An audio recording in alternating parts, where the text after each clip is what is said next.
Halo teman-teman, kemarin saya bangun tidur, scroll-scroll medsos, dan salah satu berita yang saya lihat adalah cerita tentang korban penipuan pekerjaan di Asia Tenggara. Si korban ini disekap, dipaksa kerja, disiksa paling tidak seminggu sekali selama beberapa minggu, dan salah satu siksaannya adalah disetrum listrik. Dia sudah diselamatkan ya, makanya bisa memberikan kesaksian.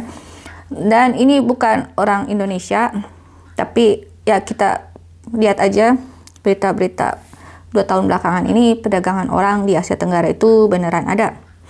Termasuk korban-korbannya orang Indonesia juga. Dan ini saya hubungkan dengan tag kabur aja dulu yang lagi tren sekarang. Karena saya ada kecemasan ya, mungkin tidak semua orang, tapi beberapa orang, sedikit orang saja yang ingin merantau ke luar negeri tapi gegabah, tanpa persiapan matang, tanpa pengetahuan matang, sehingga rawan terjebak perdagangan orang, rawan penipuan, rawan terkena penipuan, baik penipuan pekerjaan atau misalkan penipuan lainnya seperti love scam.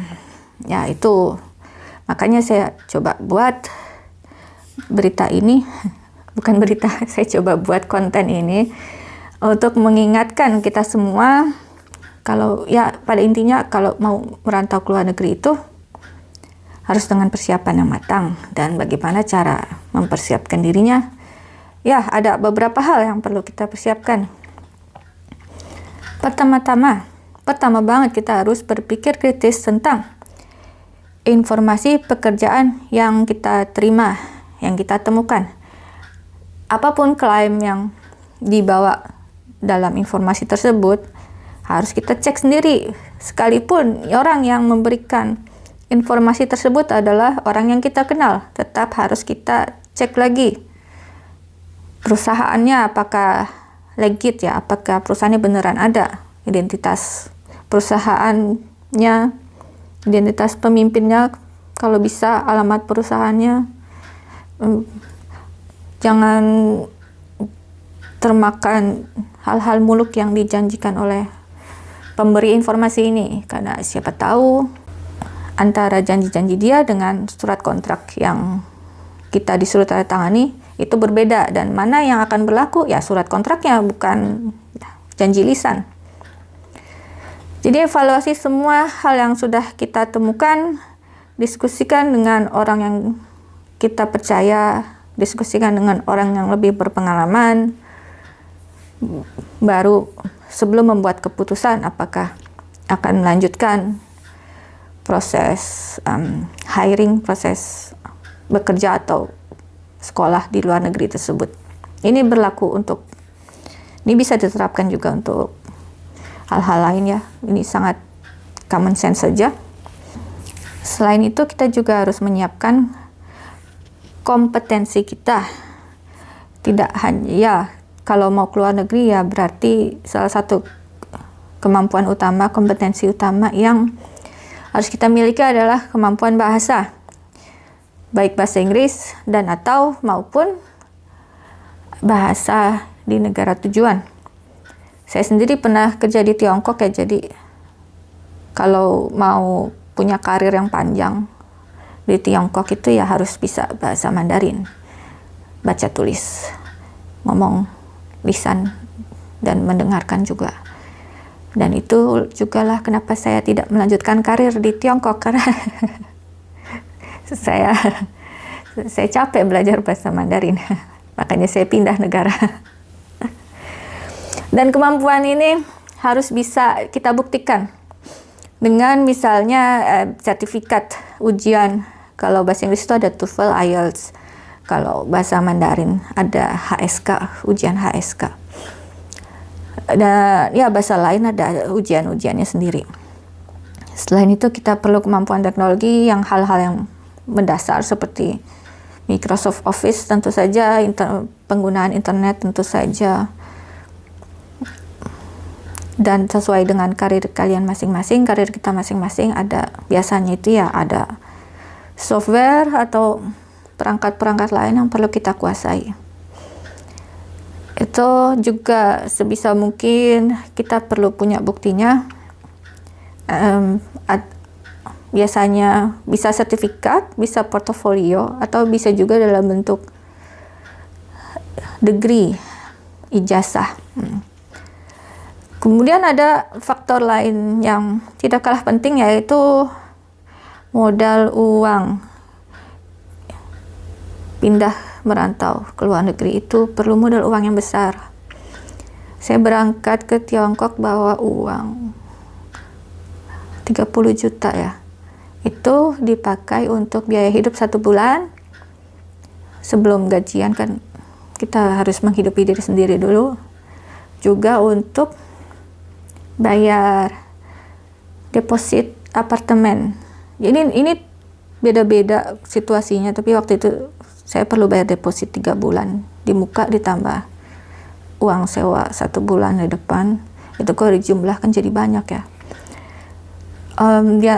Selain 30 juta untuk biaya hidup, itu juga ada biaya visa, biaya relokasi, minimal tiket pesawat. Yang memang untuk, alhamdulillah ya, saya sih ngalamin di reimburse biaya relokasi saya. Tapi kan reimburse-nya perlu waktu, jadi tetap saja modal uangnya besar untuk berangkat. Dan ini perlu kita tabung sendiri. Kita kumpulin uang sendiri. Jangan nekat dan karena terburu-buru kita terjebak pinjol dan judol, atau bahkan menggadaikan properti harta keluarga untuk hal yang belum pasti menghasilkan uang gitu. Ya sebenarnya kalau sudah pasti pun ya janganlah, tabung sendirilah.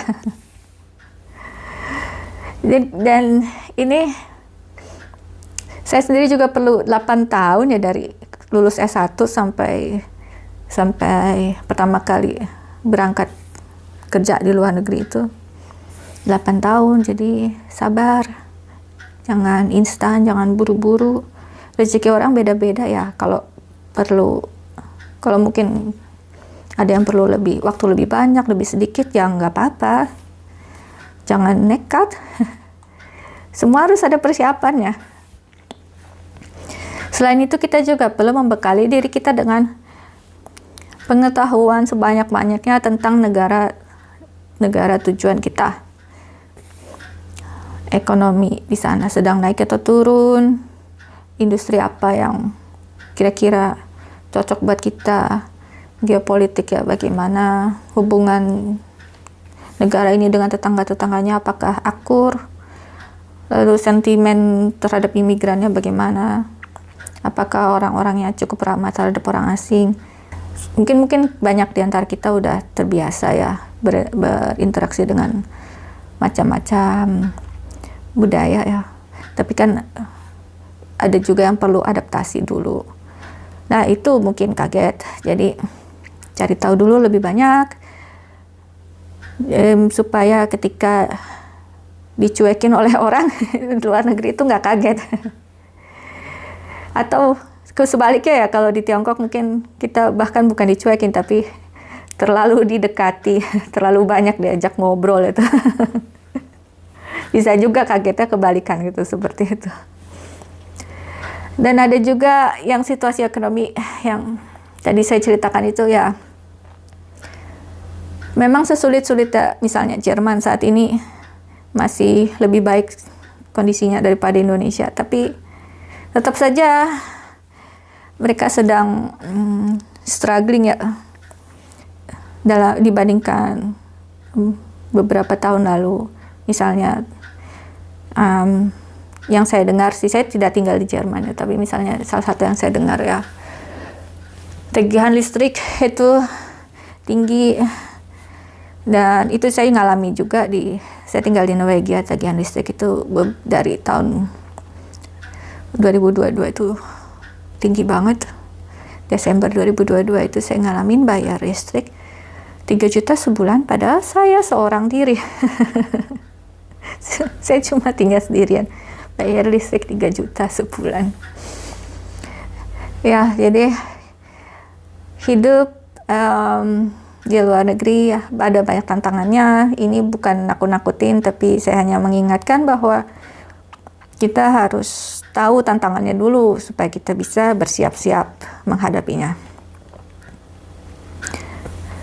Dan yang terakhir dan yang paling penting, kita harus punya kreativitas dan kemandirian. Ini penting karena kalau di Indonesia kita punya banyak teman, punya support system yang cukup bagus, karena kita dibesarkan di Indonesia, punya keluarga, punya teman.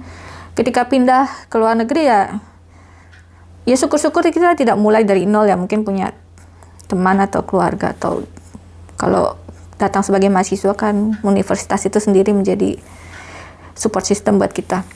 Tapi tetap saja support system di luar negeri, di negara baru, di tempat baru itu lebih kecil daripada di tempat lama. Jadi kita harus mengasah kreativitas dan kemandirian kita untuk agar bisa memecahkan masalah sendiri. Kita harus punya problem solving skills yang baik dan terbiasa mencari informasi sendiri sebanyak-banyaknya, semandiri mungkin.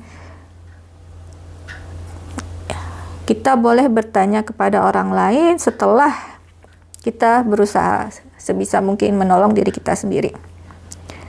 Jangan terlalu mengandalkan orang lain, jangan terlalu berharap jangan terlalu berharap dituntun oleh orang lain. Jangan menuntut orang lain untuk menuntun kita.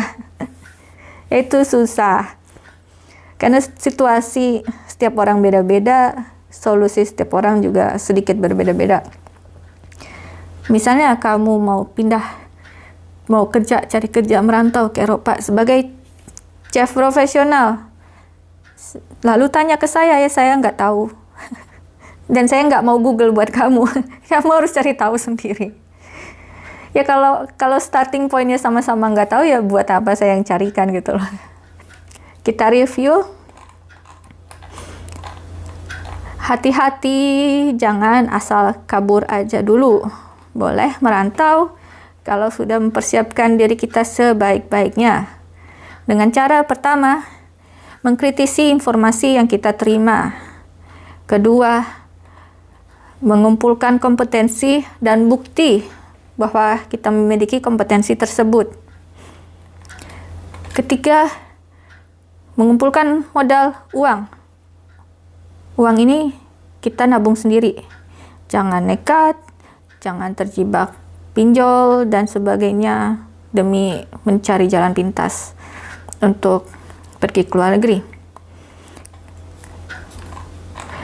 Keempat, kita juga perlu membekali diri kita dengan pengetahuan sebanyak-banyaknya tentang situasi di negara-negara tujuan.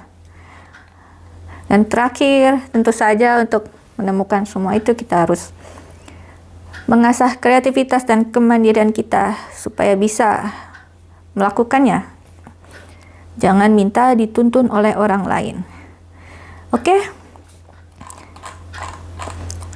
Saya tidak menentang merantau ke luar negeri ya. Saya tidak menentang kabur ke luar negeri. Yang saya khawatirkan adalah